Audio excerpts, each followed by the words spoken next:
Jenazah miliarder teknologi Inggris Mike Lynch yang hilang sejak Senin 19 Agustus 2024 akhirnya ditemukan.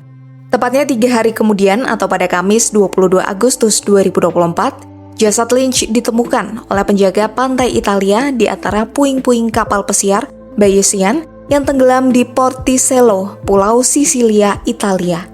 Tanya Lynch, petugas juga menemukan 5 jenazah penumpang kapal lainnya, termasuk anak Lynch, Hannah. Meski seluruh jenazah korban sudah ditemukan, namun belakangan insiden tenggelamnya kapal berbendera Inggris ini justru menyisakan tanda tanya. Pasalnya, ada beberapa keganjilan yang diduga berkaitan antara kasus yang tengah dihadapi Mike Lynch sebelum meninggal dengan insiden tenggelamnya kapal Bayesian. Apa saja itu?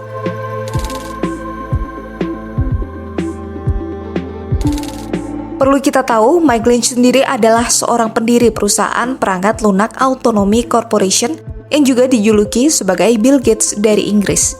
Ia dikenal sebagai perintis dalam bidang pemrosesan data tidak terstruktur, teknologi yang memungkinkan analisis data dalam format yang tidak teratur, seperti teks, video, dan audio. Pada 1996, Lynch mendirikan Autonomy Corporation, sebuah perusahaan perangkat lunak yang kemudian menjadi salah satu perusahaan teknologi paling sukses di Inggris. Autonomy berkembang pesat dengan teknologi analisis data canggih yang banyak digunakan oleh berbagai perusahaan besar. Singkat cerita, pada tahun 2011, HP mengakuisisi Autonomy seharga 11 miliar dolar AS, yang pada saat itu merupakan salah satu akuisisi terbesar di sektor teknologi. Namun akuisisi ini kemudian menjadi sangat kontroversial. Sebab setelah akuisisi, HP menuduh Lynch dan beberapa eksekutif lainnya menggelembungkan valuasi Autonomy saat penawaran, yang menyebabkan HP menuliskan sebagian besar nilai akuisisi. Tuduhan ini lantas memicu perselisihan hukum yang berlarut-larut, termasuk gugatan di Inggris dan Amerika Serikat. Akhirnya pada Juli 2021, seorang hakim di Inggris memutuskan bahwa Lynch dapat diekstradisi ke Amerika Serikat. Namun pada Juni 2024, Lynch akhirnya dibebaskan oleh juri di pengadilan San Francisco.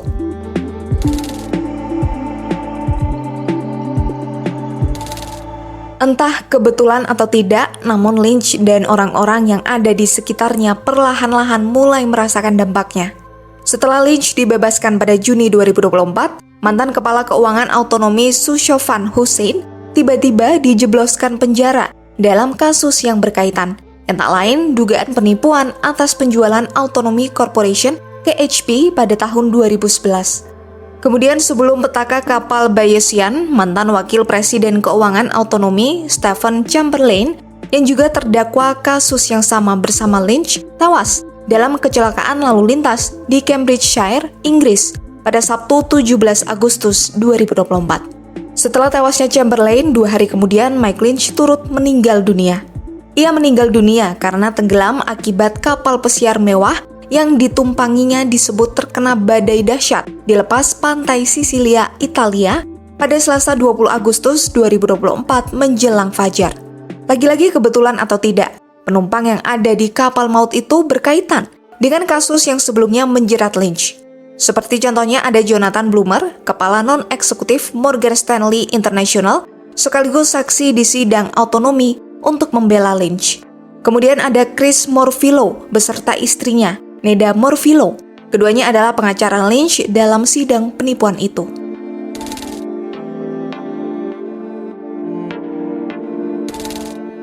Menurut penuturan saksi mata, kapal Bayesian itu tenggelam dalam gulungan ombak hanya dalam waktu 2 menit saat badai melanda.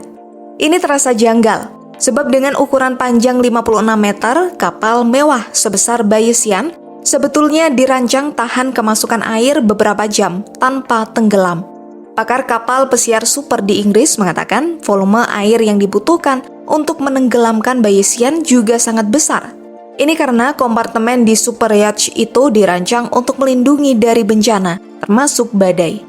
Seorang ahli di lokasi kapal tenggelam juga mengatakan, saat ini tim investigasi tengah mencari tahu apakah ada awak kapal pesiar yang telah menutup pintu akses ke kapal sebelum badai melanda. Sebab penyelam sempat membuka satu titik akses, namun mereka tetap kesulitan menjangkau semua bagian kapal yang tenggelam. Rangkaian kematian dan kejadian buruk yang menimpa para terdakwa, pembela, dan saksi di sidang yang sama itu menimbulkan tanda tanya. Sebab jika ini memang kebetulan, mengapa semuanya terkesan saling berkesinambungan? Namun terlepas dari ini semua, tentu biarkan pihak berwajib yang menyelidiki kasus beserta semua kejanggalan ini.